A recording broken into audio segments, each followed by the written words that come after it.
All right. So Gatita. I'm gonna pull up the first introductory slide.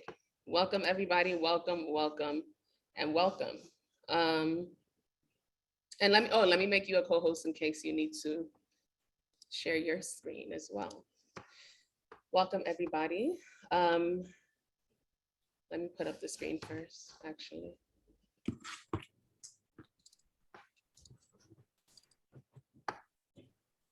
All right. Okay, there you go. All right, so welcome to tonight's event, History of Reggaeton with Reggaeton con la Gata. And we please, again, ask everyone to mute yourselves. If you have come here by mistake, that's fine. You can exit. No one's obligating you to be here. And if you came to the right place, then stay a while. Tonight we have a very special guest and kin and fellow Black woman. So I am Dash Harris. I am one of the co-founders of AfroLatinx Travel. We started AfroLatinx Travel, myself and Javier, a few years back. You can find us on Instagram, you can find us on Twitter. We give classes, and we actually have a series of classes coming up next week, Tuesday through Friday. I am the director and producer and editor of Negro, a docuseries about Latinx identity, which centers Black and African descendant people in Latin America. And that series is over 10 years old. And I am also the co-founder of AfroLatinx Travel. I'm also part of the collective Rayo Caña Negra. We also give workshops, trainings, and classes on anti-Blackness in the Latina community. And follow us, stick around for that, because we have our own events and our own workshops. And my co-host or my co-founder of AfroLatinx Travel is Dr. Javier Wallace. Take it away, because you can introduce yourself. But I felt, to introduce ourselves just so that people have a context and a grounding that these topics we've had these discussions for decades. This is nothing new to a lot of people on this chat, on this call, on this panel. And so we're simply adding to the body of work, and we're building liberatory Black spaces. And so keep that in mind for any questions, comments, or inquiries you may have throughout the duration of this fellowship. Javier? Hello, everybody. Good evening. What's up, y'all? Javier Wallace here, the other co-founder of AfroLatinx Travel. I do a lot of different things in my life, but I really enjoy being just a part of a lot of things. Also, because for me, all these histories start to move into not the same, but very close to the same, BlackAustinTours.com. Black Austin Tours, centering the Black history experiences and contribution of Black people in Central Texas, the state of Texas, and the country and beyond. Having a grand time. I just relocated to Durham, North Carolina, started a postdoc at Duke University in African American Studies Department. I really, really, really have a passion at looking at basketball trafficking or human trafficking in U.S. high school basketball, and the overall quality of life and how to improve life of young people that participate in sport, Black young people specifically, in all of the Americas, not only in Latin America, it's Panama specifically, where my dad is from, my mom is from Austin, Texas, but for us to be able to use our bodies in the way that we want. And I must add that y'all are in for a treat. I just have to say it, because if you didn't come to Peredo, I can't, my R's ain't, I'm Texas. My R's ain't gonna good. Peredo 101 with La Gata, hosted by Rayo Caña Negra, and you're here for the first time hearing La Gata, you are definitely in for a treat to really disrupt a lot of your mestizo-centered sensibilities in relation to reggaeton. So y'all are in for a treat tonight. I can promise you that. So I'm glad to be a part of this, and it's gonna turn up tonight. Here is, I love this picture of you, Gata. I know you're like, oh, it's so old, but I like it a lot. Which one? This one here, where the arrow is. I laugh. I thought you was talking about the blonde one. I'm like, why she always pick that picture? I'm not blonde no more. But you're multifaceted. So like, you know, you giving looks to the people, like embrace it, own that. We like it, we love it. I just wanted to play a minute clip of this, one of the many talks that Gata gives on the regular. Here you go. Dímelo, gente linda, yo soy Gata, tu gatita favorita. Estamos en Reggaeton con la Gata. Yo quiero es una gata. Lo que yo quiero es una gata. I was able to ask Diego Calderon. I had different interview subjects. Half of them were white, half of them were black. I asked them, half of them were mainstream, half of them were underground on the rise. And I asked the ones who were black, like, okay, please define these experiences based off of a set of questions, but essentially was answering, how does race limit you? You know, like, how have you been gatekeeped because of your physical appearance? And of course, the white Latinos, I couldn't ask them that, that's not fair. But more so, seeing how different opportunities arise for them in comparison to their black counterparts. And so that was one chat that Gata had with Marwa Estes, who is also a music journalist. Gata also Gata has a podcast amongst many of her projects. This is just the tip of the iceberg when we're talking about the body of work that Gata is giving. Before we dive in, I want to make everyone aware of the classes that we have coming up next week, from Tuesday, September 7th to Friday, September 10th. The topics, as you see, are on the right. These are 2-hour classes from Tuesday to Friday, 7 p.m. to 9 p.m. EST. I teach as well with Javier, and there are a couple people in the panel in the chat who have taken the class. Please share your shining reviews in the chat so that other people can see what they should be signing up for. And this is our second of the summer. We give these classes every so often. We don't have a set schedule, but please join us.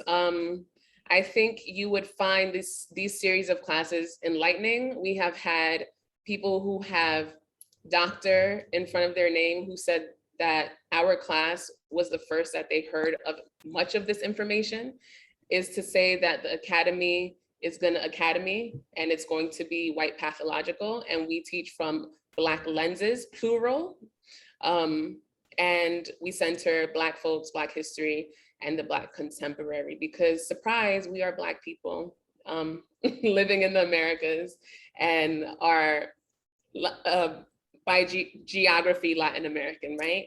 And so please sign up, spread the word, tell your frenemies, your anti-Black uncles and aunts, because I know you have them, and join us. And you don't have to, we recommend you take all 4 classes, most definitely. But if there is a scheduling conflict, all the classes are self-contained.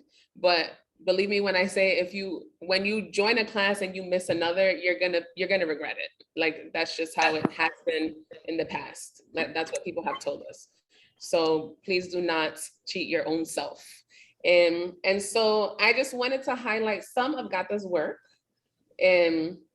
before we jump right into it. And I just want to reiterate what Javier said. This is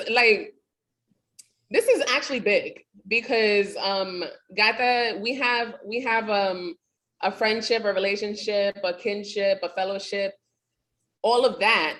But Gata has her hand in many projects. She just finished one project that is like #1 on podcasts at the moment. So you're getting her for free. And we really appreciate you taking the time and love to do this talk.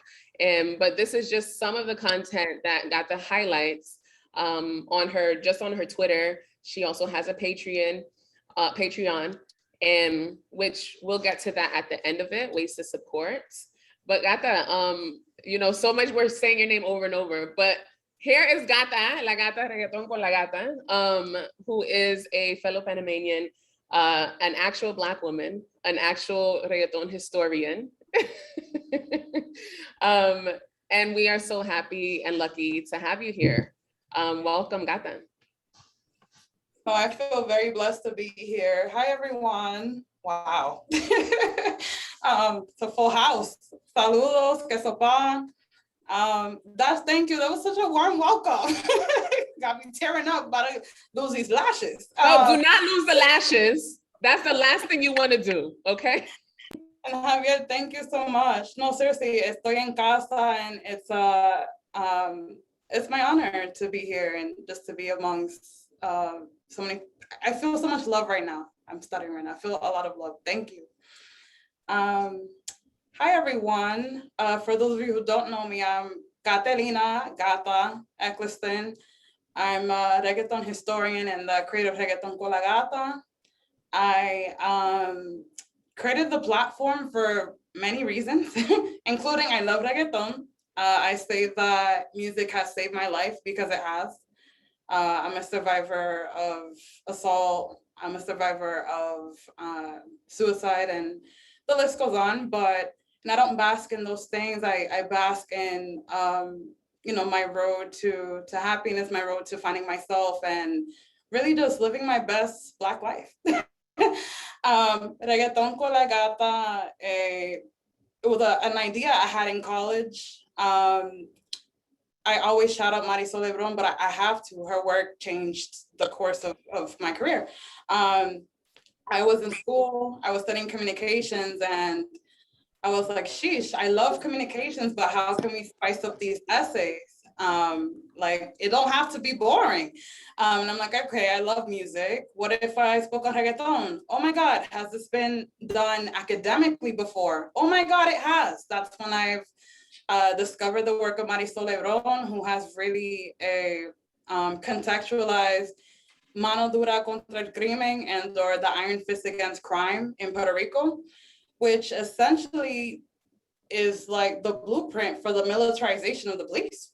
You know, lo and behold, we're all connected. Once again, another demonstration. It was fascinating, like studying her work and really figuring out how to carve my own path. So this is only undergrad. I did an essay, like I mentioned in the video. Thank you for that clip, Dash.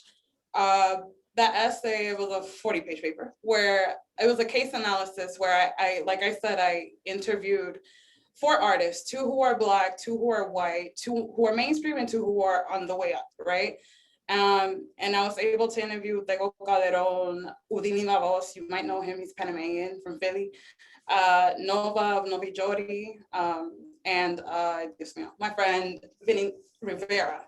And of course, the data was damning, trying to figure out what kind of gates are created to gatekeep Black people in the music space, what they look like, what they are, who empowers them, who don't, you know, like where can they be dismantled and things like that. That's what I'm particularly interested in.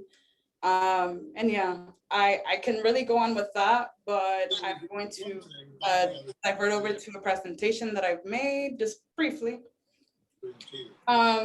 Dash gave me such an introduction, but I just want to reiterate once more that Reggaeton con la Gata has a couple of different facets. I have a podcast entitled Perreo 101, where I talk more on the analysis. It's not more so like a chronological telling of the history of reggaeton. And Hasta Abajo, again, is another extension of my platform where I do more so like analysis in a video format. Right now I'm filming, I'll give you an exclusive. I'm working right now on brand new content, partnership with my girl, Jennifer Mota Valdez. You might know her. She's everywhere. She's a dembow historian. That's my right hand. The project is called Dímelo Cantando, and essentially we are talking to La Nueva Escuela. We're asking them the hard questions. Just today, I spoke with Tokisha. Very excited for you guys to see that conversation. I went there, you know, and she went there as well with Grace. It's not an easy topic for someone who's not living the life of a dark-skinned Black woman, right? I certain privilegios, right? But with that said, we'll dive into that later. Just wanted to give you that little tidbit. Look out for that. I'm excited for this project, really. Going with the slide, what is reggaeton? Reggaeton to me is love. But reggaeton really is resistance. I wish I linked, I did a video with BuzzFeed where I actually said, actually explained what makes reggaeton reggaeton. And essentially I brought up a lot of these genres listed here, plena, Panamanian plena, or reggae, right, in español. Reggaeton is comprised of plena, dancehall, bomba, that I didn't list here, and perreo.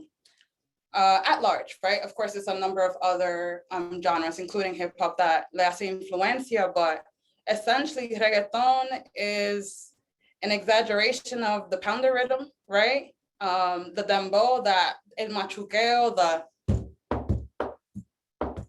right? That pounder rhythm that was made by Sleepy Wonder actually in Long Island, New York. If you guys are listening to Loud, we go deep into, you know, the story as to how everything is really connected, because I feel like one of the biggest misconceptions with reggaeton is that, well, its trajectory, right?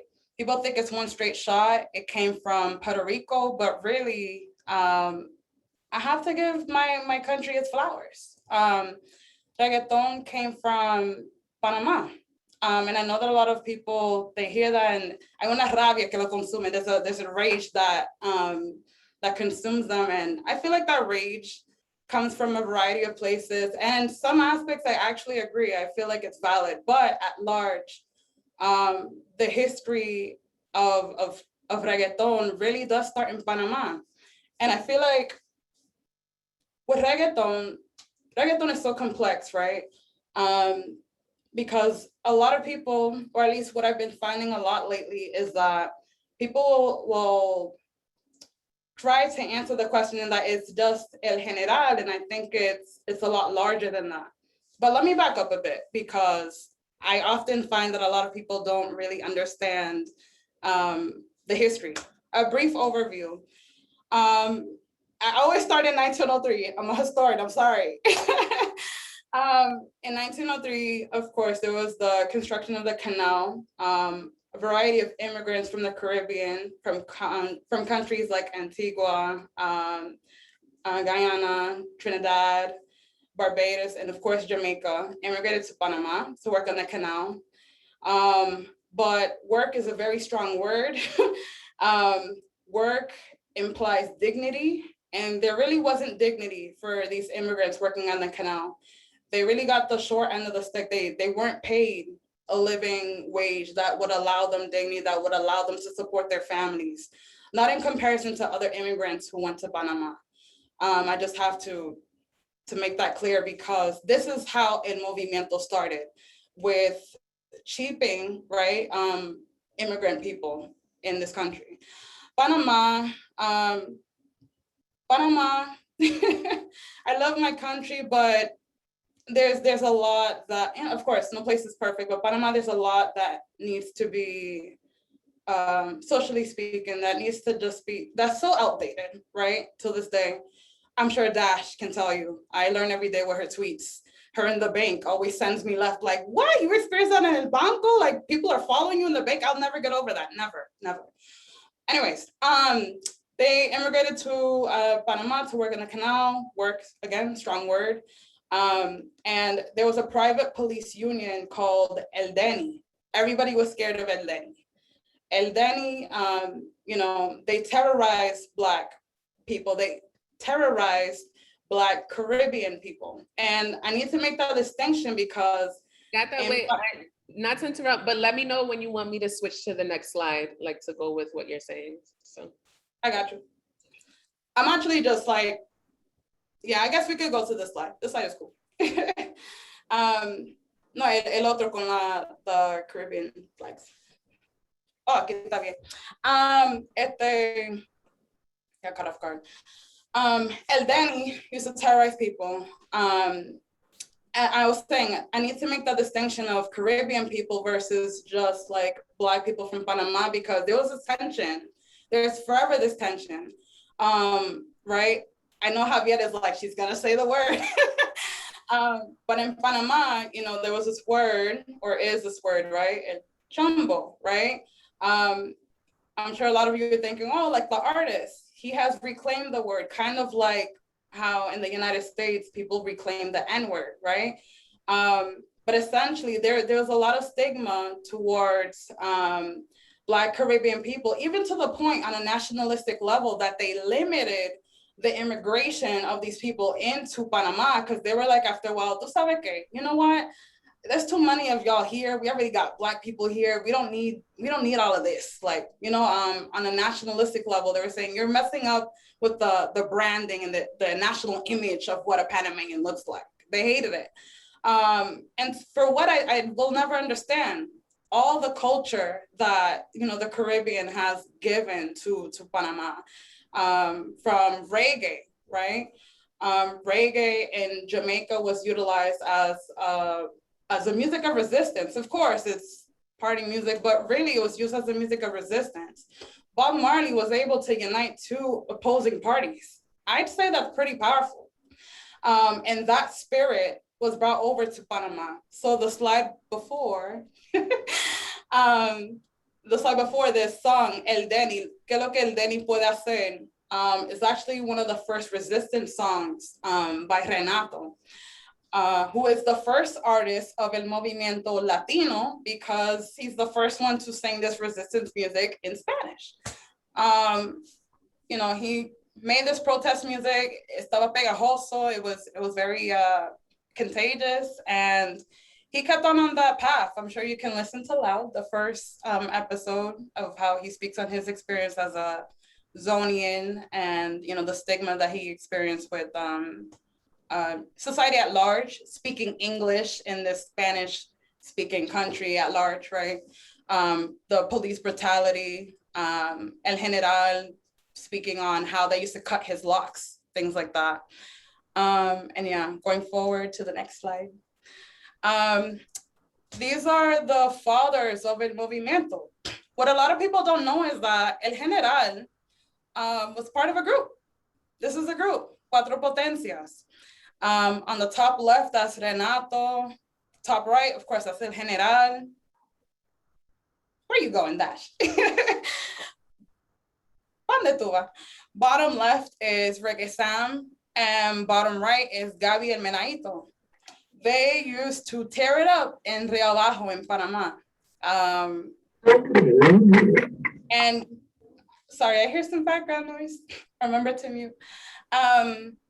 They used to tear it up in Rio Abajo in Panama. And them specifically, why? Because they're descendants of Barbados, of Jamaica, of all these countries. They were the only ones who can hear this music and understand what they're saying. They understand Patois, they speak Patois. Patois is part of their dialect, right?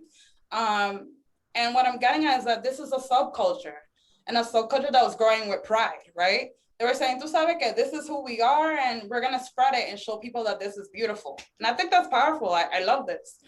You can go to the next slide.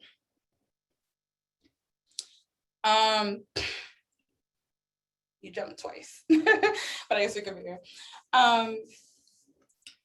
So going forward, from the immigrants to Renato creating this music, Los Cuatro Potencias.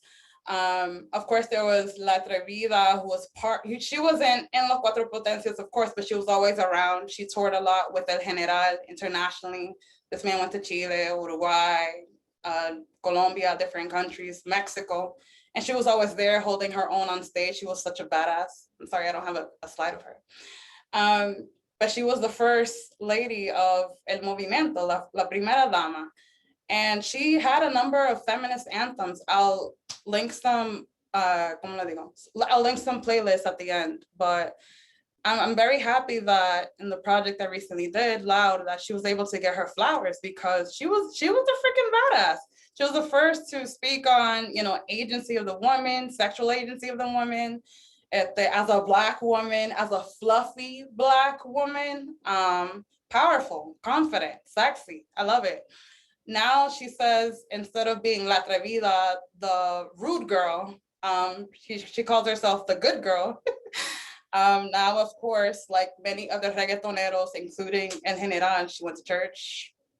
But she's still hip. She's still gives us the time of day, and she's very proud of where she started. And before I move on, I love this fact about her. She used to be La Atrevida, that's her name. She used to be a nurse, all while touring with El General. Can you imagine? You're pulling a full time while you're touring and just cutting up on stage. Like, she was in STEM. I love that. I love that so much. She was such a badass. I'll move on to Puerto Rico. I have to. While El General is big, working with producers like Michael Ellis, may he rest in peace.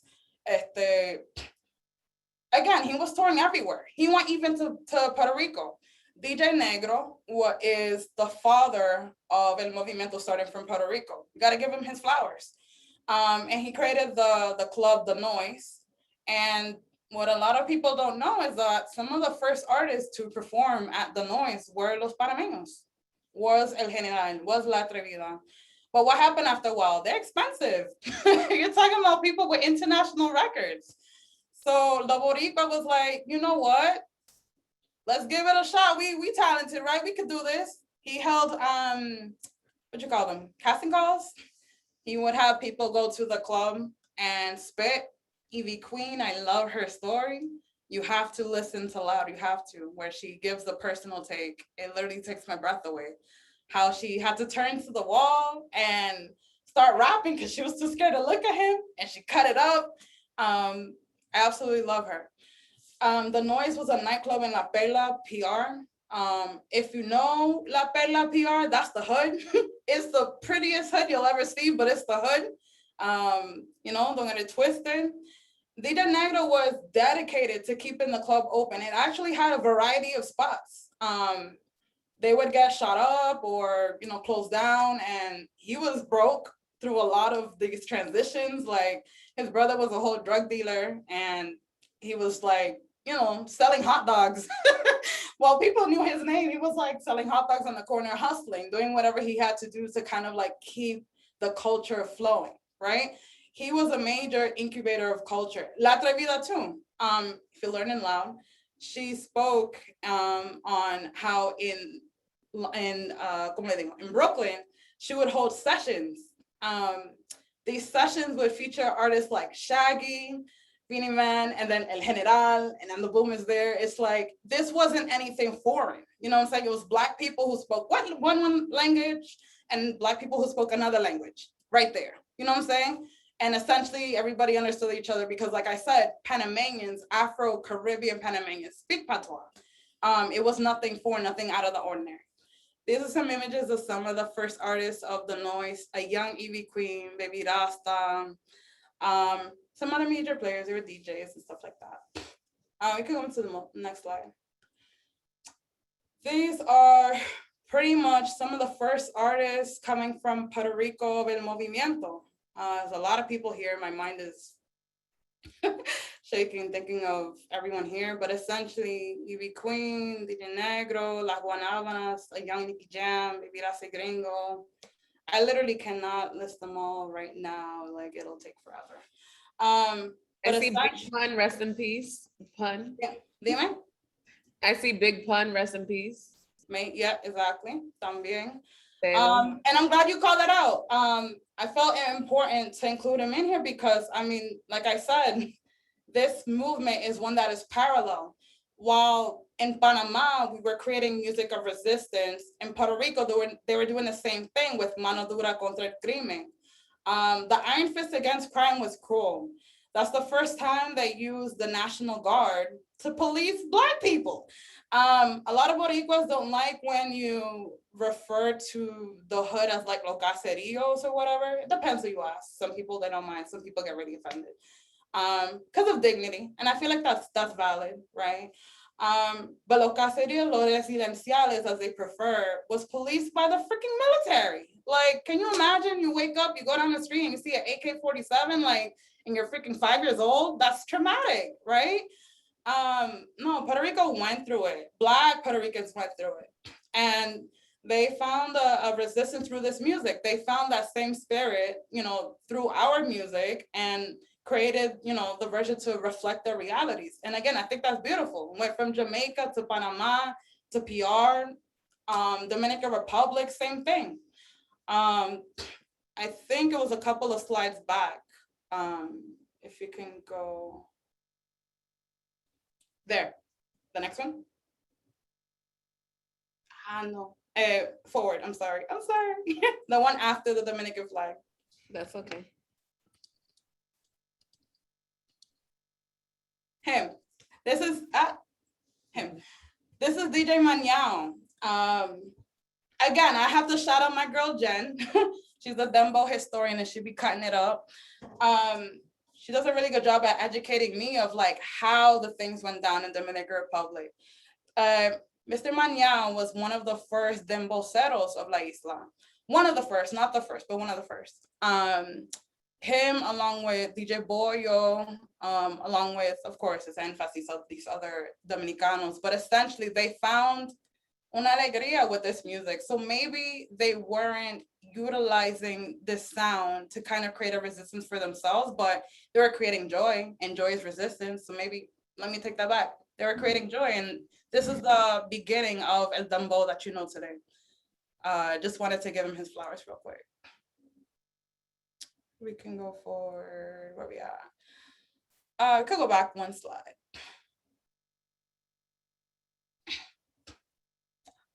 Oh, forward. I'm sorry. The one with the ego.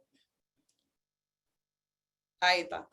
I just wanted to give these three Black men their flowers because, again, DJ Negro literally cultivated a space. Tego Calderon showed that there's a beauty in cultivating different Black sounds together on a reggaeton. Oh no, on a perreo. Contrary to popular belief, Tego Calderon doesn't call his music at large reggaeton. What he makes is perreo, what he makes is sandungue. And a lot of you are listening like, what is she talking about? Puerto Ricans, I love what Puerto Ricans did with reggaeton, largely because o sea, con el sonido de Panama, with the sound of Panama, because DJ Blas, for example, innovating in his house, and I brought this up last talk, we had a blast. I wish I had the playlist queued up, but this man literally was listening to this music, saw how the girls were grinding on the guys, and was like, I want to transport people from the nightclub to the bedroom. What? This man literally was playing with the BPM of the pounder rhythm, creating his own sounds, very influenced by Timbaland, he's actually told me, using Fruity Loops, which he actually learned from El Chombo, who he says did it first, right? This man, you know, young, horny man was like, let's transport people from the nightclub to the bedroom, and literally changed the BPMs. And they started, him, DJ Joe, started making like songs that corresponded with sexual movements. I was like, oh my God, as I was discovering this, I'm like, yo, that is literally the difference between what they call bellaqueo, sandunguero, and general perreo. I thought that was spicy. That's mad grown. Men being men. Men being men. Huh? Just men being men. Men being men, but I mean, I'm a woman. I was fascinated. I was like, okay, let's get it. I think that's lit. We can go back a bit. Puerto Rico, there's so much to say. Literally, I need like 15 more slides to go off on, you know, what Puerto Rico has contributed. I would be a liar if I just said all the positive. I have to get to the negative. I'm sorry. These men cultivated excellent perreo. And I need to make the distinction that all perreo is reggaeton, but all reggaeton is not perreo. Perreo is Black. Perreo has essences of bomba, of, you know, slight essences of hip hop, like it's sexual in nature, it's sexy music. Like reggaeton is pop. Reggaeton is the pop version of perreo. And another way to think of this is all squares are rectangles, but all rectangles aren't squares. I hope I said that in the correct way. Might be backwards, I'm sorry. And I need to make that distinction because as time went on, what happens? Well, all of us know. I hate you. I know you was waiting to go to the slide. No, I'll be like a whole liar if I didn't say that appropriation is not a big thing in this space, right? After a while, of course, this music has been policed in every single way imaginable. In fact, if you listen to Loud this week, I'm very excited for the episode that's gonna drop. I'm not gonna like do any spoilers. It comes out tomorrow, look for it. We speak specifically on how it's been policed, right? And even last week, we touched on like this big, the big court case that we had with that they had with Vela Gonzalez, who was like a major politician who said reggaeton is like ruining our youth. And, you know, there was accusations of pornography in music videos. To that, I will never defend, you know, because I mean, some of the girls are accused of being, some of the directors are accused of using minors in their videos. Things get really dark, you know? And I say that to say that I'm not just some happy-go-lucky person listening to reggaeton and just willing to praise everything positive. There are some very dark areas here, right? Especially when it comes to race, especially when it comes to who is allowed access to this music, who is allowed to be branded as a representer of this music.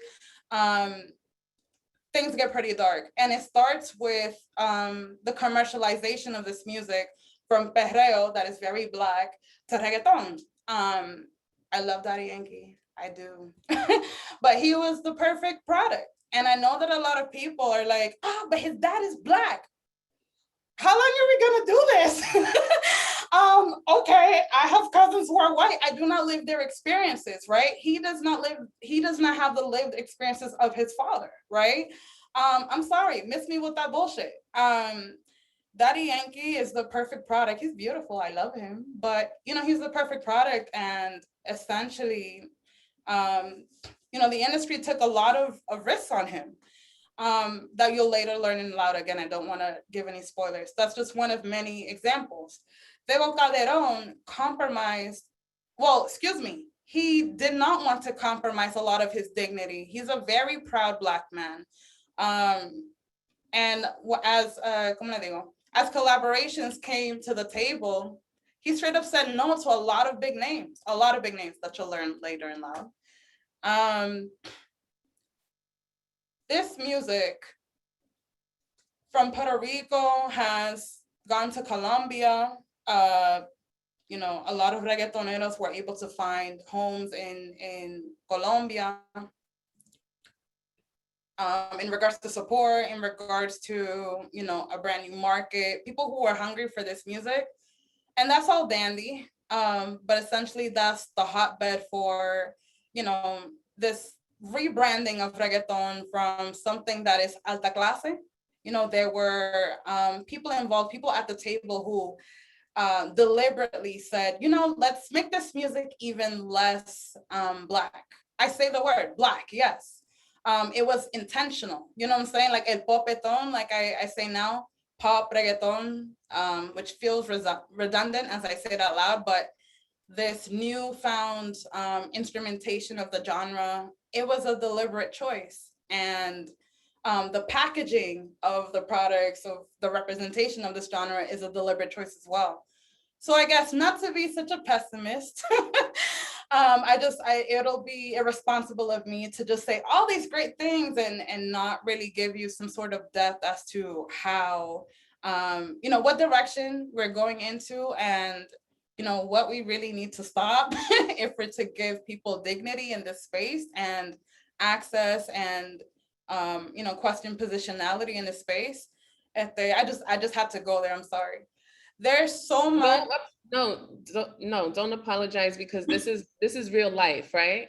It is real life. We talk about material realities, and we say this a lot. We say this often, every day. The material realities of Black invention is that the white pathological establishment exploits and robs and steals and profits, because they can commodify something that we invented, yes, and block our access and participation in it. That's just the bottom line.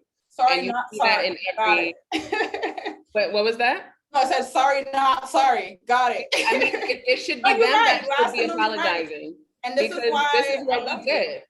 And I only switched out the slide because I wanted to put up the slide that you have on Twitter with La Atrevida and all of the negras in Urbana, and just to show the looks. I mean, that's a big part. The aesthetic is a huge part of it. Because I know I kind of threw you off a little. I'm sorry about that. No, you're good. I don't want to see these white skunts on the screen. We see them enough. We don't need to. We already know how they steal. We don't really need to see more of it. You know what I'm saying? And so I'm like, all right, you made the point, and we can move on to what really matters here. Black folks and the pioneers, and specifically the Black women have built this genres on their backs. And this is a question that I wanted to ask you specifically, Gata, that you're in this industry, in this field, as a Black woman, and we speak about this often. People on a global level, specifically in Latin America, because that's the context that we're speaking in, specifically in Panama, specifically in Puerto Rico, people can find solidarity in anti-Blackness, but specifically misogynoir. Yes. Everyone can unite in their hatred of Black people, their oppression of Black women. And for you who you're in this genre and you're working and you're doing it, zipping it and doing it, right? How is it navigating these spaces that ultimately want to push you down? Exhausting. Girl, I'm tired. I need a vacation. I need 2 vacations. I had initially said that Reggaeton con la Gata started because of an idea that I had in college, but like I said, there's several reasons why I started it, including to give myself a voice, because I named them. I don't care. I don't give a fuck. I went to Latina 100.3 FM in Providence, Rhode Island. And the freaking executive, my Afro-Latino friend, who's the DJ at the station, was like, I'm gonna plug you. This is yours. They nobody better for you than this. I was working at La Mega, but I left because I felt like I was very young, and it didn't hit me that, the radio host, although I'm grateful for the opportunity, before we'd go on air, he'd be like, so what are we talking about? And then he'd take my talking points and then look at me like, oh, you don't got nothing to add? I'm like, you took everything I was gonna say because you don't have the range, right? I left that toxic environment and went to Latina 100.3 FM because my boy was like, I'll plug you in. A Black Latino exec told me to my face. Of course, he got the Rico Suave hair, whatever. And he's like, you should really work for hip hop. We're all one race here. Todos somos una raza. We don't have problems like that here. We don't really care about those things. A Black Latino exec, and these are the gatekeepers. Some, sadly, who protects Black women in this space? Nobody. I'm very grateful for my allies, but I'll be fucking lying if I said that I'm not fucking tired. Right now I'm in the bathroom in my mom's house in the hood because this is what I can't afford to live outside of this. This is my living situation. I don't care. I don't have vergüenza. I'm not ashamed to say that. It's my reality, right? My reality is I'm very popular and I'm not broke, but I'm not popping either. So you got a Patreon. You got a Patreon that we're gonna put up the screen right before we leave, and it would behoove folks to sign up for that, because you have the content that you produce on the daily. Like, it's not even limited to, oh, when you have a major project that comes out. You're on these social media streets, you have the podcast, you're continuously adding to the body of work. We're gonna pull up, or we're gonna put in the chat, the BuzzFeed video that and I remember when I saw it, I put underneath the video, I'm like, this is what is gonna bring me back to BuzzFeed. Because BuzzFeed like fell off. Like, ain't nobody checking for BuzzFeed. Ain't nobody come to see BuzzFeed. But because you did something with them, I'm like, oh, okay, all right. This is the content I signed up for. I think that your life and your lived realities and your material realities speaks to that, to the reality. I keep saying reality, but this is real life. Like, this is real shit. In the same way that La Atrevida was working as an RN, which that's like the established immigrant labor field, right? No, but it speaks volumes, doesn't it? It speaks volumes, doesn't it? That the first Black woman of El Movimiento couldn't even support herself on her art. She had distribution. You Google her records, it says Columbia Records or lo que sea, Sony Music, lo que sea. You know what I'm saying? Like, it's not like she was just some chick who like recorded on a cassette she found. Like, no, she went to a studio, had this professionally recorded, had this professionally distributed, and she still couldn't afford to not live as an RN. It speaks volumes. Just to better answer the question, my experience has been difficult. Okay. I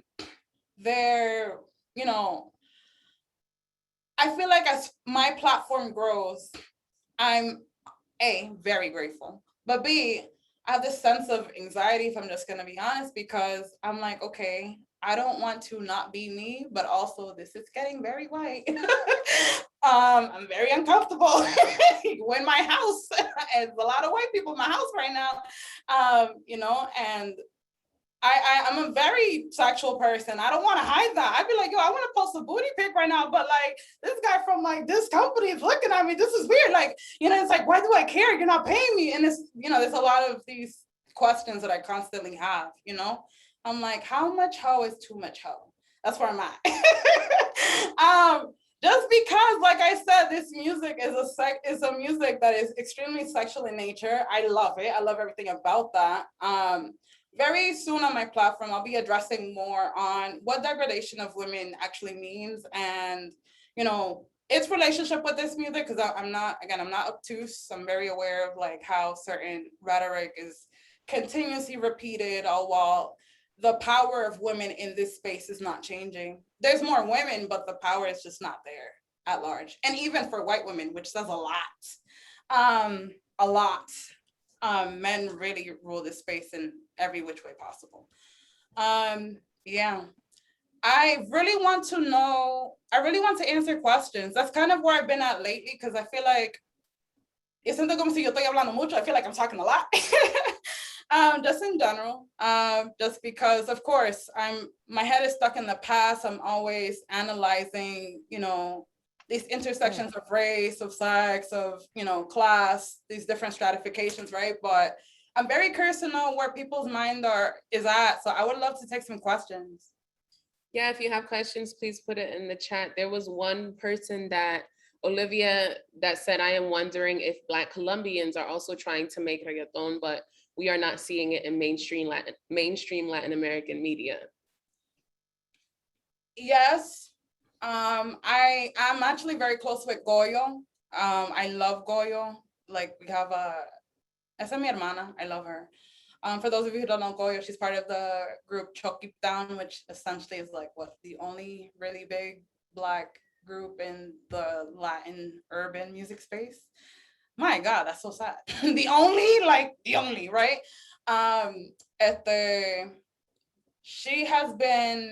There was a video that went viral recently of two black girls singing on a train in Colombia, and it went viral, and she had asked who those girls are to find the ads, find their contact information. So I see Black women sticking to Black women in this space. I'm talking Amara La Negra, I'm talking Goyo, I'm talking the ones that are on the rise that aren't quite like, at the nivel mundial, at the national, global level. But I see Black women sticking to Black women. It's very refreshing to see that, especially because I'm dropping music soon. That's how much I love this music. I'm very excited to drop music soon. I remember, not to cut you off, I remember the video that you're talking about of the two Afro-Colombian women on the bus. One holding a baby. Yeah, when I pointed it out, I was like, is that a baby? And you were like, oh, snap. I was like, she had a baby on her, on her chest, and they're both performing on the bus, like, doing the damn thing. And all I kept looking at was the baby. I was like, and it was a newer born baby. I'm like, you supposed to be at home, with everyone taking care of you, ideally, right? And so what you're bringing up with Black women supporting other Black women, we're all we got. And I say this over and over and over and over and over. And that's why I also say actual Black people, because we have what our friend Angeli La Negra speaks say, the Afro-convenientes, right? You are Afro or Black when it's convenient, but your lived experiences tell us it's a lie. So that's a very important point. Gabriela asked, to be clear, perreo is Panamanian, but reggae is originally from Jamaica. No, go ahead, Gata. No, perreo is, I gotta give Puerto Rico its flowers. Perreo is from PR. They cultivated that genre. They cultivated that sound. They were the ones who were playing with the BPM and with the women moaning in this music. It's largely sexual. It's largely Black. It's largely to be shaken ass. And that was cultivated by Puerto Ricans specifically. I'd say that Panamanians made reggae in Spanish. They, like Javier said beautifully on Twitter, I saw your tweet right before I jumped on. Panamanians didn't just translate reggae from patois to Spanish. They helped in cultivating the sound. I have to make that distinction because I feel like it's one of the worst stereotypes for Panamanians in music. Panamanians helped cultivate the sound of reggae in Panama. And of course, it's Panamanians who are going back and forth to Jamaica. It's natural, right? I have family in Jamaica. Panamanians helped cultivate the sound of reggae, of dance hall, and Panamanians really were the first ones to make reggaeton. We weren't the ones to profit from it. We only had one reggaetonero, El General, who got his flowers. He was recognized in Premio Lo Nuestro. I think it was one of the first urban artists to get his flowers. This man really got awards. He got nominated in the correct categories and got his awards and then went to church. So yeah, Panama made reggaeton. They helped cultivate dancehall. They helped cultivate reggae. And Puerto Rico definitely got to give it its flowers. Made perreo and commercialized reggaeton. The part that we were talking about before we started the actual chat, we were saying how you're bringing up the sound, right? And I noticed that a lot of these white appropriators, I can't even call them artists because to be an artist, you have to create art.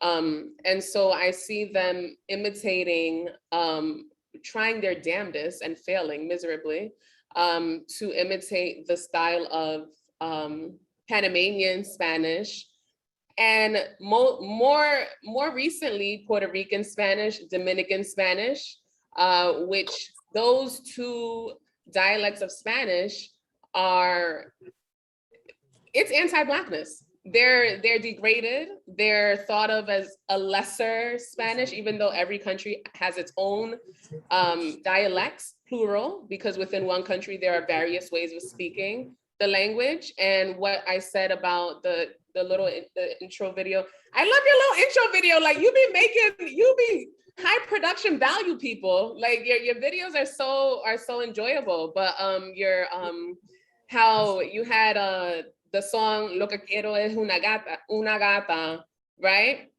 And the way of pronouncing certain words coming from English speakers speaking Spanish, one. And then also what people like to refer to as Bosal Spanish, how Black people speak Spanish throughout the region. And I was saying how the way of speaking in Congo, in Panama, when I say Congo, I'm talking about Afro descendants who were enslaved and free and self-emancipated in Panama, and how that tradition of speaking to outsmart enslavers and human traffickers. And also, obviously, because we're talking about Africans who spoke various languages. Spanish wasn't their first language. Some that were born in the Americas, yes, but there's specific and various ways of speaking that are signature to Black communities that I see non-Black people trying, and like I said, feeling miserable to imitate. And these are these are very specific to our communities. And so I just want to know how is that? Like, how is that? Seeing, and you know, you don't have to go into depth because we're not trying to replicate trauma here, but just one thing explicitly that you can convey to folks on, you know, on this chat, just a day in the life of the appropriation, but also on the other side of it, what do you hope? If you could wave a magic wand right now and have the industry how you would like it to be, your vision, what would you change? First of all, oh my God, qué pregunta más difícil. You can answer it however you want. It's just so complicated. I'm tired of seeing the gatekeeping is very exhausting. I wrote that article last year. I always go back to this article, but I have to because it's the first time people are like, oh my God, who is that? Who wrote that? Who dared to write that? I wrote an op-ed last year for De Mezcla, where I spoke on reggaetoneros' response to Black Lives Matter, because it was horrible. It was horrible. It was bad. It was so bad. Since then, I've seen honest and dishonest initiatives to try to to educate on race, right? To be educated on race, and actually implement policy or block policy and block me. So if I could wave a wand and see anything change, it's just, I wish that there was, ¿cómo le digo? I wish there was an actual mandatory space for people to confront the violence that is Latinidad. And I wish that I wish there was, because I feel like that, I find that to be the common denominator in a lot of these issues. A lot of people fail to recognize their positionality, to be accountable, to provide visibility, to not tokenize. I don't want to see Goyo on one more panel. I don't want to see that woman on one more panel. I don't want to see the woman talk about, no somos una raza, pero sabe, we gotta give dignity. I don't want to hear this woman talk one more time. It's just her. Something racist happens, she's talking. I want to see her on global collaborations. Not one more panel. Don't send it to me, please. I need to see more mandatory spaces for people to really be educated on the violence that is Latinidad. It always boils down to that. Once that is done, I feel like the systemic change that is necessary to allow Black people to thrive and to not hide behind certain jargon. Last year, Jenny and I'm sorry, you said not to go in depth, but I'm sorry. Last year, Jenny and I were dedicated to dropping the word urbano. And it's not necessarily something we're married to. It's a very interesting conversation. Why do we use it? Why are we always translating things from English to Spanish? What's actually different, from one market to the other? I posted recently, is it a crossover or is it a collaboration, right? It's Black things in just a different language.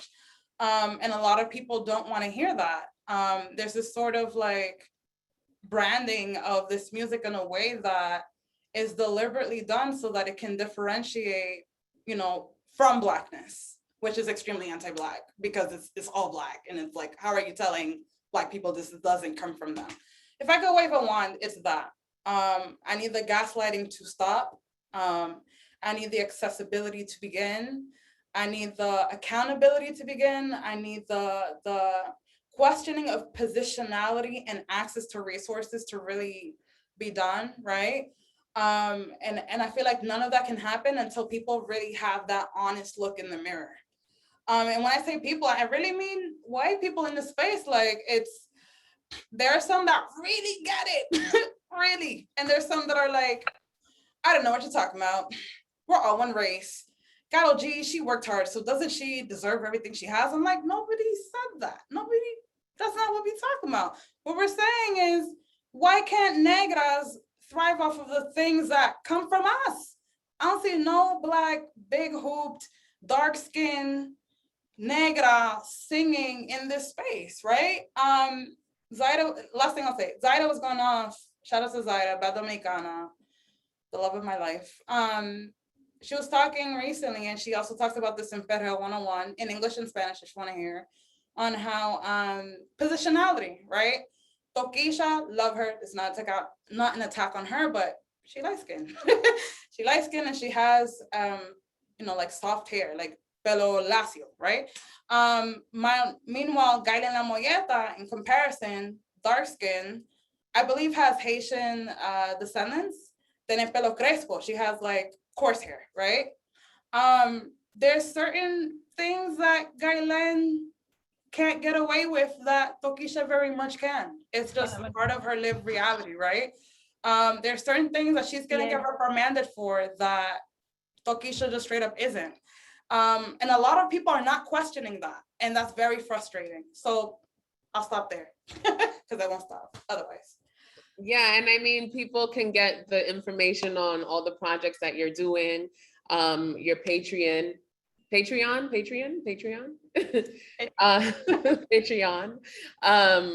And so we're just gonna ask the last couple questions and wrap up. But to your point, these white people's success is rooted in the violence. They're not going to question or interrogate or challenge what is bringing them their money and fame. They're not, because they would basically be in some way sabotaging themselves, and they're just not going to do that. I mean, really the ideal would be to disappear them, but that's a whole nother panel. So we have Olivia asked these last questions. How much did the Christian orgs participate in criminalizing el movimiento in Puerto Rico? I'm asking because it was the devil's music in my parents' church. And Javier asked about Sesh. And I was laughing at the picture because homeboy had 2 watches. I'm like, you really need to know Sesh. That's my Black. That's my Black. How much of the Christian orgs, they were right there. Bella Gonzalez, you gotta listen to the last episode as well. Bella Gonzalez, she was right there next to religious leaders. They were hand in hand. And it's funny. It's something that if you really look at, I can't wait till my book comes out. It's something that if you look at El Movimiento as a whole, again, parallel movement in Jamaica, right? This was music of resistance. And then all of a sudden the missionaries started popping out. In Panama, same thing. In Puerto Rico, same thing. In Dominican Republic, mucho más. Oh my God, in Dominican Republic, yes. In Colombia, it's starting to pop up more also. It's a trend where reggaeton and perreo goes, the missionaries follow. We must combat this devil music. it's influencing our youth. It's like, this is not music for minors, but it's a conversation for another day. Like, these artists are not in the studio like, I hope this 15-year-old bumps to this. Like, nobody is, tú sabes, like, it's like, go protect your kid then. Like, what you want me to, what the, I don't know. It's funny, through time and space, the narrative of the white establishment has not changed. They have consistently deemed Black music as contaminating school children, as backwards, is devil worship, so on and so forth. I mean, we can all fill in the blanks. Like, they are on the same script, on the same shit, pressed behind Black people. And that's never gonna end, because we are the ones that create things and push things forward. And so their identity, in speaking about all of this, we're talking about identities that are hinged on anti-Blackness, and like you said, with the religiosity, and specifically the evangelicals in Latin America. And that's a whole nother chat series. Yeah, That's a whole nother thing. And general going to the church. It's funny, I have a Perreo 101 episode where I talk on this, because while the evangelicals are reaching towards the reggaetoneros are, some of them have reached out to the evangelicals. You see Hector el Father, who, don't get me wrong, that man had a lot of demons, a lot. I'm actually glad he's there instead of dead, to be honest. So he had to go that route. Cartier, who, if you don't know who he is, he's another Black Puerto Rican who brought so much sazon to early reggaeton, along with, he worked a lot with Zanny Lennox. If you know that song Vete by Bad Bunny, that song is sampled by Cartier's Si Te Vas. He went to church, he's now a pastor. So many Black reggaetoneros are pastors, like, I hate it. Like, I love it, do you, praise God, I love Lord. Yes. I have a theory on that, but that's for another time. They all did, like, I'm just thinking about, like, yo, they all Black. Jomar El Caballo Negro, who, I mean, oof, him with Zanny Lennox used to make magic. That hurt my heart when I found that out, because I'm like, you couldn't wait. You couldn't, just give us a couple more. Yeah, there's a lot of reggaetoneros, even Almighty, if you listen to Latin Trap, he's the most recent reggaetonero of the mainstream who's in the space, who had like this crisis of faith moment, who, God knows, could have been a PR moment, who knows, but he's one of the more recent artists of La Nueva Escuela, who is questioning, what he's influencing, his public to think and feel. And don't get me wrong, I feel like that's very important, right? I feel like a lot of people make music and they don't care how it resonates with other people, and it's like, okay. But then there's a question of who the art is for, which, I mean, that's a talk for another time, but it's interesting just seeing how religion is being approached from different angles. Weaponized, in many ways, right? Javier, did you have any other questions as we wrap up? I have up on the screen ways to support. This was basically a mini workshop that Gata so graciously put together. And I wasn't even really asking her all of that. And she was like, no, let me work. I was like, okay, you got it. But you gave us a lot of treats and things to ponder and things to apply to our lives, because it's one thing to learn, it's another to actually put what you learned into your actions, into guiding what you actually do and the spaces that you occupy. And so yes, please join Gata's Patreon, follow her on Instagram, on Twitter, and sign up for our workshops next week. And Javier and I lead those workshops, and follow us on AfroLatinx Travel on Instagram and also on Twitter. And these are our personal Instagram handles. I also have a Patreon. In speaking about the military, as you brought up with in Puerto Rico, that is a very familiar story. And when I hear military, it brings to mind that there is an imminent threat to the nation, and they position Blackness as that threat. Because within Black communities, and in the Panama context, Panama doesn't have a standing military, but the police are militarized. So we actually really don't need one. You talk about the AK-47, Javier has a lot of experience with that, with long guns called palos, called sticks, that police go around with right now in broad daylight and at night, terrorizing Black communities. And we actually have a panel coming up during Mestizo Supremacy Month, Latinx Heritage Month. And so we have at least 4 chats happening from September 15th to October 15th. And anti-Black policing will be one of those panels. And Javier will share, as Javier and the coaches from Asociación Deportiva Curundú, which is one of the organizations that we work with. It is a soccer league.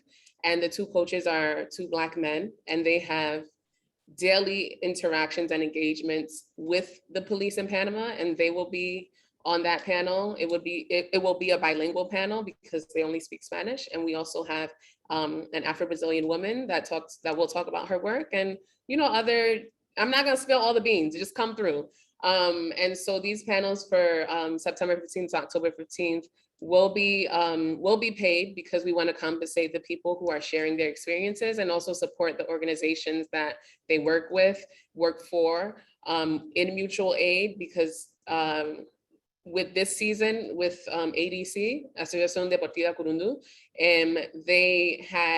this is a soccer league that is funded completely by donations. This year was the first year that there was a girls team, and those girls kicked everybody's ass. And they were not even going to have a team this year. And the team got to try out for the national Panamanian soccer team. And so when we talk about los barrios, the neighborhoods, these Black spaces, they know what they're doing. Militarizing our spaces, blocking access. Because if we had the access, we would shit on all of them. And so that's what we have been seeing. And I encourage people to continue sharing, to continue donating, to continue being in community. And like I said, we also have our Rayo Caña Negra podcast. And I really encourage people to consider donating, joining the classes, and spreading the word, especially. That also helps a lot. That helps us tremendously, because we had 100 signups for this panel, which is great. And we would love to continue building out these Black liberatory spaces, because it's needed, and we always do it. Right? We're not the first or the last, right? We're always going to build these spaces. Javier, did you want to add anything? Just real briefly, extremely after this amazing conversation and presentation by Gata, and I say that as honestly as I can say, I think it is a perfect way to help us frame like what's to come in Mestizo Supremacy Month, as Dash mentioned, also known as Hispanic Heritage Month, that we'll get there when it's time to get there. But I think what Gata talked about tonight really frames the conversation for what's to come, especially thinking about like the policies of mano dura in Puerto Rico and how intimately connected that is to police violence and police surveillance of Black spaces, Black communities, Black genres. And even that interconnectedness with sport, right? Because we think about some of the few opportunities that many Black people have for upper social mobility is sport. And I know in the Panamanian context and in all the other contexts that Gata so graciously spoke with us today about for free, so you should support all the ways that you can to put some of that money back, is sport and music. Right. And that's in the United States as well, right? Like there's this trope that says like, if you come from the hood, you're only going to be a rapper or a ball player. And, unfortunately, that is the same trope that goes along in lived experiences in the Spanish speaking world context. They go hand in hand. And it just speaks to that. And if I could, Carl, I'm going to ask you to mute yourself. I know you're just coming in now, but please do that. I would do it, but I can't move fast enough to get you. But I see you let it up. But one thing I did want, I know we don't have time for a lot of questions, but I did want to ask Gata one closing question, if you will. I want to bring up Sesh, because Sesh was the last picture on the screen. And you talked about how Black artists, and specifically creating Black artists from Panama, have been excluded and pushed out and not chosen to be commodified and pushed and elevated. But now we have this big Black Panamanian man on the scene. And I'm wondering, from your point of view, like, what does Sesh mean and other artists like him? Is he the way, if you will, for dark-skinned Black people from Latin America in this genre, both whatever gender identity, men, women, or what are their gender identities that they prefer? Like, how does he enter into this space? And what does this say about the space and what's to come from your perspective? And like, that's my question. Like, what's happening here? I love Seth so much that saying his name just makes me teary-eyed. I love that man so much. I hate to say it because I don't want to just commodify Black people, but he's a unicorn in this space.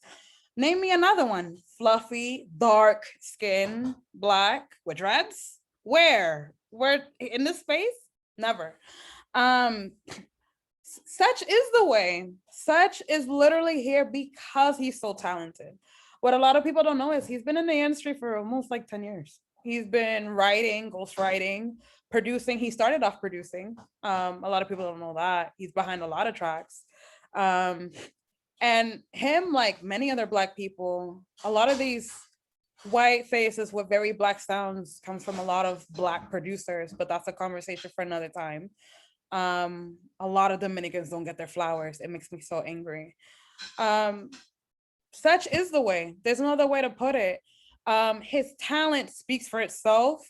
His talent got him to where he is because we couldn't count on the fact for people to just want a very dark-skinned, fluffy guy to be in this space. I do see the space evolving a little bit in that they would allow, there's different things they will allow and not allow, right?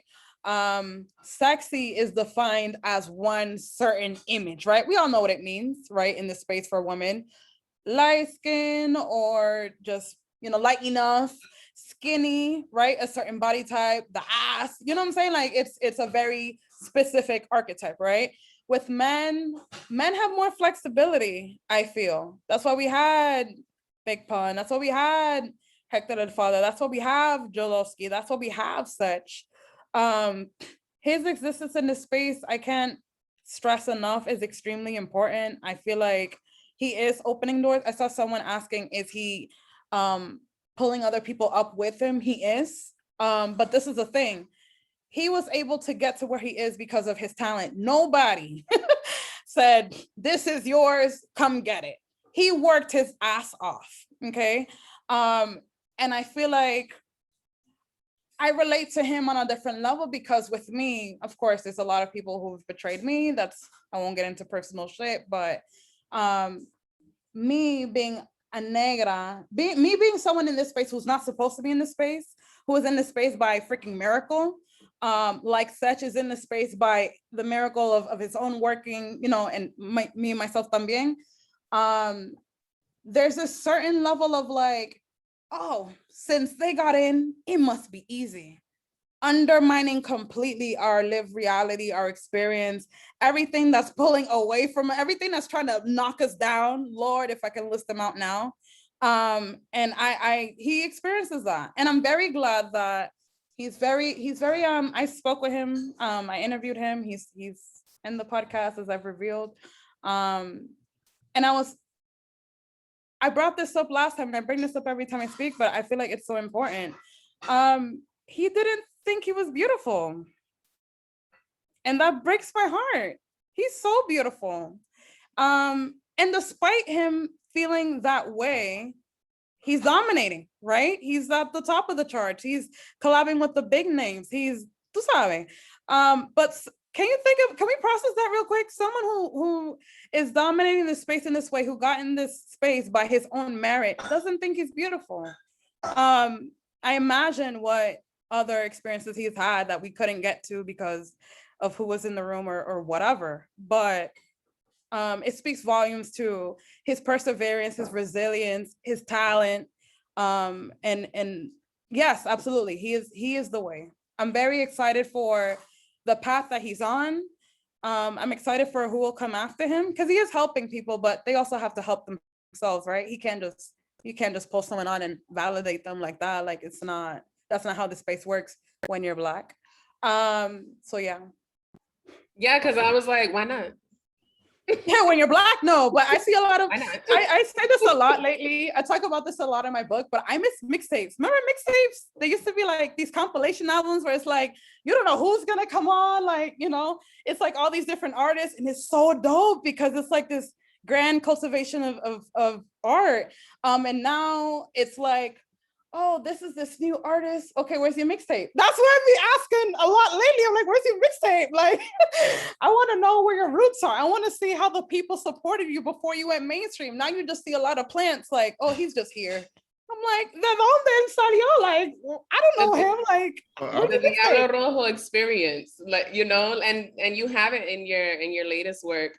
The Diablo Rojo in Panama, the school buses painted and these grandiose, amazing art pieces, like going the road to Portobello on the Diablo Rojo, and you don't know if you're gonna live or die. You don't know if you're gonna see Black Jesus in person, in the flesh, or in the spirit, because those buses. But the mixtape selection is impeccable on those buses. Okay, and no one, and I've said this, and I will say it forever. The various musical genres that coalesce in Panama is unmatched. It's unmatched. And Black Panamanians specifically, like I remember telling you this, Gata, I thought compa was Panamanian music. Never mind, I didn't understand Haitian Creole. I was like, this is Panamanian music, what you mean? Because we have, you know, tabu combo, like we got it all, baby. And so I put in the chat, I'm a Latuki fan, the child, the Afro-Dominican artist that's hopefully we'll see more of them, right? And you know, with I'm hopeful, right? And I don't want to get my hopes up too much. And again, it's like you said, the unicorn, it's unfair to pin all of our hopes and dreams on one person. It's just not fair, right? Because Black folks are human. We're not superhuman or I mean, we're divine, but you know, we can't just pin it on one person. And so I would love to see Sesh collaborate with actual Black people, specifically actual Black women who were born Black. Yeah, I hope to see more of it. I feel the same way, and I talk about this with my girls often in the industry, and it's like, there's a lot of blanquitas in his video, I agree. But sadly, the way that, you know, this space works, it's a popularity contest. The way that people are blocked, there's a game here. I really can't get into it, but there really is a game here. You really have to play the game or get out, or you'll be tossed out. My God. One person I can talk on right now, blocked, Black man, Tali Goya, Dominican artist. I don't know if you guys seen that rant, but, and I know we're wrapping up. I could talk forever. I really don't care. I don't have a time limit. We can end with this. I feel home. I feel like I'm at home, like whatever. We can keep going. I don't care. Tali Goya, I'm very angry for what he's experiencing right now. Piña Records, Rafi Piña, the husband of fiance of Nati Natasha, major player in this industry. I don't even remember what this man said in his rant, but essentially it was like along the basis of, you know, a lot of people don't respect what Dominicans have contributed to the space. And I see that both out loud and introverted. Like I see a lot of people play down their Dominican heritage and play up their Puerto Rican heritage in order to fit in the space. It's that serious. Like coming from, I can imagine having Dominican parents and then just being like, I'm Boricua only. What? Like, but this is something that occurs very often in the space. If you can't be too Dominican. You know, you can be a little, there's this ridiculously racist phrase that I hear all the time in this industry. Los dominicanos son bobo. Dominicans are stupid. I hear that all the time. ¿Sabe? Porque los dominicanos son bobo. What? Why do you think you have all these artists trying to sound Dominican? And the producers are Dominican, and there are artists and people going to Dominican Republic stealing from lesser known artists who are super talented, who can write you a hit song. I see, you know, don't get credited, nothing. Why, if they're so bobo, why are you going to the barrios? What's going on? Like, no, there's hay algo feo pasando aquí. And Taigoya, going back to him, essentially that's what his rant was. And that man, when I say he is blackballed to the heavens, nobody is fucking with him right now. Nobody. Not one feature, not one collaboration, nobody. Okay. And he's not the only one, but at large in this moment, check him out, stalk him, pay attention. I'm giving you all the details right now. This is what's going on in actual time. Like, this man is blackballed, and it breaks my heart because he's talented. Habla demasiado. Like, let's be honest here. Like, there's some opinions you can keep it to yourself. We really don't need them. Está bien, you know, we get it. But oh my God, blackballed, and I hate it. I freaking hate it. Dali Goya, I just wrote it in. Javier, you wanted to say something, and then we'll close out. And you know, follow Gata, follow AfroLatinx Travel, follow Black Austin Tours, and we'll send a follow email with, if you missed the links, we'll send that in the follow-up email. No, this has been amazing. I just want to add, I know we're closing, but the conversation that you and Dash were just having got about access to the space, and you talked about the mixtape, and I think when you talk about where's the mixtape, that is valid, because the mixtape was a way for people to get on who didn't have a way of getting on. And so now when you get rid of the mixtape, people are getting placed by the people who make decisions. So we can think about the whole, and it was a whole structured attempt that was coded as piracy, cutting down on piracy, getting rid of these mixtapes. But in reality, mixtapes were crossing national borders. I love thinking about the And One mixtape in basketball that mixed hip hop rap with basketball moves, which were Black people on the court playing in Black styles. That is literally going across the Americas on these hip hop backtracks, and this music is popping. But then there's attacks that happen on the mixtape under the area of piracy. It's not piracy. It's not piracy. It's stealing. I like that. I want that. Let me take it and make it mine. And I think, when you said that, it really made me think about, those are very strategic attempts to cut off the mixtape, and how we can't, like, where your people at? Because the streets know who you are. Fetch didn't get to where he is now without those 8 years of those Panamanian mixtapes. It's impossible, as you mentioned, but like now, he has to be very strategic who he puts in his videos. He has to be very strategic who he pulls up. And you say they got to do the work, but the other people don't got to do the work. They just get to be. They don't have to work as hard. You're absolutely right. You absolutely right. They don't have to work as hard. I am nervous, let me tell you, to drop music myself. I've been sending Dash some drafts. Check her out, stream it, share it, buy it, do it. Now, I am nervous. When you release it. Yeah, girl, I don't know. I'm very nervous because I don't know how people feel in the industry about me. I have no freaking idea. Only time will tell. I don't know.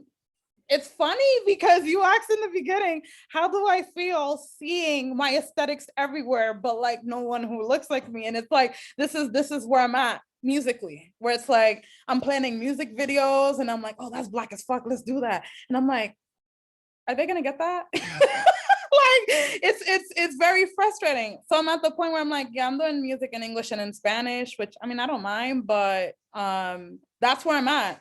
I don't know, who do I have to ask in this space? How Black is too Black? How different is too different? Does that even exist? You know, I have no idea. I'm just gonna come on into the space and just hope people rock with me. Well, we love you over here. So the rest, the white noise don't matter, because we're here to tell you we don't care about them. We care about us. And so as everyone on this call has pledged, they will support you, continue to support you, spread the word, subscribe to everything, and pa'lante, right? Thank you so much, Gata. Thank y'all for coming through, stopping through. Continue to attend our events, bring your friends, your frenemies, your family, your associates, and good night. Thank you, everyone.